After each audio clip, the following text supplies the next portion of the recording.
பெரும் சவால்களுக்கு மத்தியில் படிப்பை நிறைவு செய்த செவிலியரான திருநங்கை ஒருவர் பாலின பாகுபாட்டால் வேலை கிடைக்காமல் அல்லல் பட்டு வருகிறார். அவர் கடந்து வந்த பாதையை விவரிக்கிறது இந்த செய்தி தொகுப்பு. உனக்கே வேலை கிடைக்கல, இதுக்கப்புறம் வரவங்களுக்குலாம் எப்படி வேலை கிடைக்கும் அப்படின்னு சொல்லி கேட்குறாங்க.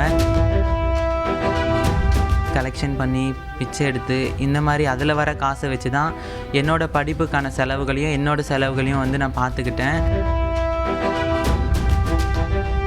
இதில் கூட ஜெண்டர் பேஸ் பண்ணி எனக்கு நிறைய டைம் கேன்சல் ஆச்சு. ரெஜிஸ்டர் ஆகாமல் கேன்சல் ஆச்சு. ஆதார் கார்டில் மிஸ்டேக் இருக்குது, உங்கள் அப்பாவோட நேம் லெட்டரில் மிஸ்டேக் இருக்குது, டிசியில் மிஸ்டேக் இருக்குது. ஃபுல்லாக வேஸ்ட் பண்ண இதுக்காக.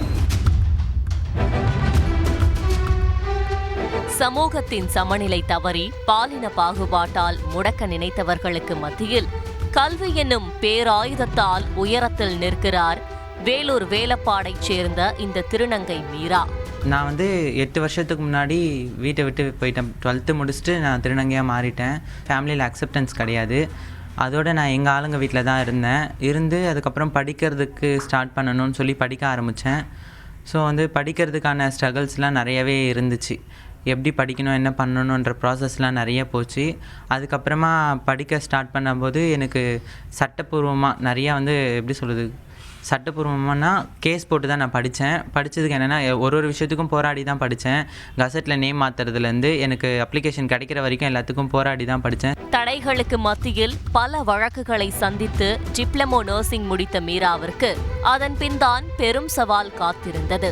படித்து முடித்ததுக்கப்புறம் நான் வந்து வேலைக்காக அங்கங்கே தனியார் நிறுவனங்களில் ட்ரை பண்ணிகிட்டு இருந்தேன். அப்போ வந்து நான் ஏறின எல்லா ஹாஸ்பிட்டல்ஸ்லேயும் சொல்கிற ஒரே ஒரு வார்த்தை என்னென்னா ஜெண்டரை தான் பேஸ் பண்ணி எல்லாருமே சொல்லிகிட்டு இருக்காங்க. என்னென்னா நாங்கள் யோசித்து சொல்கிறோம், பார்க்குறோம், நாங்களே கால் பண்ணுறோம், கூப்பிட்றோம், இதை மட்டும்தான் சொல்லிகிட்ருக்காங்க. மற்றபடி எனக்கு எந்த ஒரு அவங்க வந்து ஆப்பர்ச்சுனிட்டியும் கொடுக்கல. ஸோ இதை விட்டுட்டு நான் அடுத்த ஸ்டெப் போகலாம், கவர்மெண்ட்டை போய் பார்க்கலாம் அப்படின்னு சொல்லிட்டு கலெக்ட்ரேட்டில் போய் பெட்டிஷன் கொடுத்தேன்.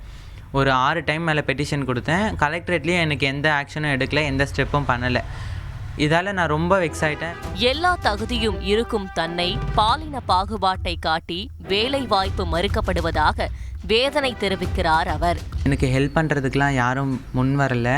அதனால் நான் என்னோடய சக திருநங்கைகளோடு சேர்ந்து கடையாக ஏறி கலெக்ஷன் பண்ணி பிச்சை எடுத்து இந்த மாதிரி அதில் வர காசை வச்சு தான் என்னோடய படிப்புக்கான செலவுகளையும் என்னோடய செலவுகளையும் வந்து நான் பார்த்துக்கிட்டேன். அரசாங்கம் வந்துட்டு திருநங்கைகளுக்கு சலுகைகள் தந்திருக்காங்க, அது எங்களுக்கு ஓகே தான். ஆனால் எனக்கு என்னென்னா படித்த திருநங்கைகள், படித்து வெளியே வர திருநங்கைகளுக்கு வேலை வாய்ப்பு கொடுத்தாங்கன்னா அவங்களோட தேவைகளை அவங்கவுங்க பூர்த்தி செய்துக்குவாங்க. படித்த உனக்கே வேலை கிடைக்கவில்லை, நாங்கள் படித்து என்ன செய்ய போகிறோம் என பல திருநங்கைகள் படிப்பை கைவிடுவதாக வேதனை தெரிவிக்கிறார் அவர். எங்கூட இருக்க சக திருநங்கைகள் கேட்குற ஒரே ஒரு விஷயம் என்னென்னா, படித்த உனக்கே வேலை கிடைக்கல, இதுக்கப்புறம் வரவங்களுக்குலாம் எப்படி வேலை கிடைக்கும் அப்படின்னு சொல்லி கேட்குறாங்க. இந்த கேள்விக்கு எனக்கு பதில் சொல்ல தெரியல. கல்வி தான் வந்து ஒருத்தவங்களுக்கு வாழ்க்கையில் வந்து மாற்றத்தை ஏற்படுத்தும்னு சொல்லுவாங்க. அந்த மாற்றம் வந்து என் வாழ்க்கையில் இன்னமும் வரல. நான் படித்து போராடி படித்து வெளியே வந்தேன். எனக்கு வேலை கிடைச்சிருங்கிற ஒரு நம்பிக்கையில் இருந்தேன். ஆனால் வேலைக்கும் இன்னும் போராட வேண்டியது இருக்கு.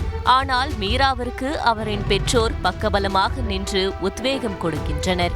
பார்க்குறவங்க பார்த்துன்னு போட்டு அவன் தலையை தவள் தான் நினச்சின்னு நாங்கள் எடுத்துன்னு வந்து வீட்டில் வச்சுருந்தாங்க. தவிர படித்ததில் தான் அவங்க எங்கள் கூட தான் இருக்கிறாங்க. இது வரைக்கும் அது பிரச்சனை இது வரைக்கும் வரல எங்களுக்கு. நாங்களும் வெளியே எங்கேயும் அனுப்பல. வேலை படித்த வேலைக்கு கிடச்சா போதுன்ட்டு வீட்டில் வச்சுன்னு நாங்கள் இது பண்ணின்னுக்கிறோம்.